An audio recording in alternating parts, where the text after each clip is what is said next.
Et puis, elle déclara carrément à son époux, dit l'avocat en souriant tandis que je passais auprès de lui, qu'elle ne pouvait ni ne voulait vivre avec lui parce que...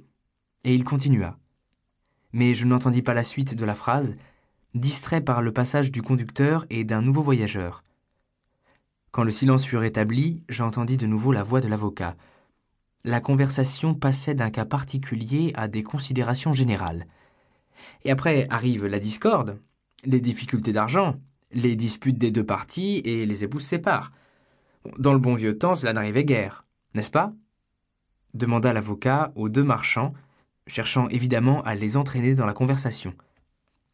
En ce moment, le train s'ébranla et le vieillard, sans répondre, enleva sa casquette, se signa 3 fois en chuchotant une prière.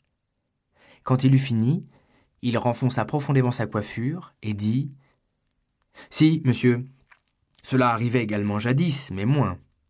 Par les temps qui courent, cela doit arriver plus souvent. On est devenu trop savant. » L'avocat répondit quelque chose au vieillard, mais le train augmentant toujours de vitesse faisait un tel bruit de ferraille sur les rails que je n'entendais plus distinctement.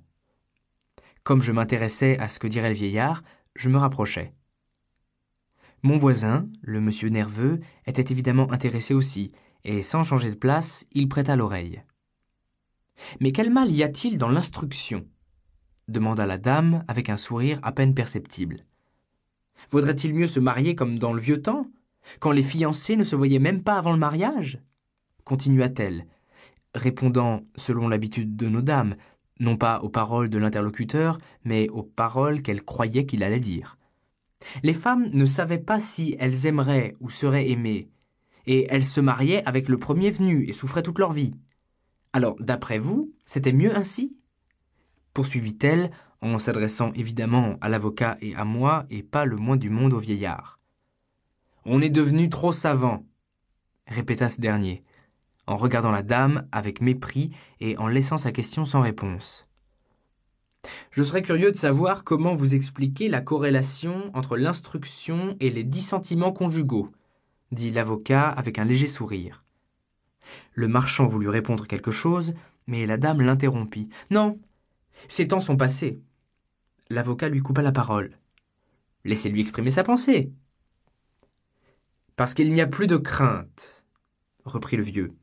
« Mais comment marier des gens qui ne s'aiment pas ? Il n'y a que les animaux qu'on peut accoupler au gré du propriétaire. Mais les gens ont des inclinations, des attachements, » s'empressa de dire la dame, en jetant un regard sur l'avocat, sur moi, et même sur le commis, qui, debout et accoudé sur le dossier de la banquette, écoutait la conversation en souriant. « Vous avez tort de dire cela, madame, » fit le vieux. « Les animaux, ce sont des bêtes, et l'homme a reçu la loi. Mais comment, cependant, vivre avec un homme lorsqu'il n'y a pas d'amour ? Dit la dame, évidemment aiguillonnée par la sympathie et l'attention générale. Avant, on ne distinguait pas comme cela, dit le vieux d'un ton grave.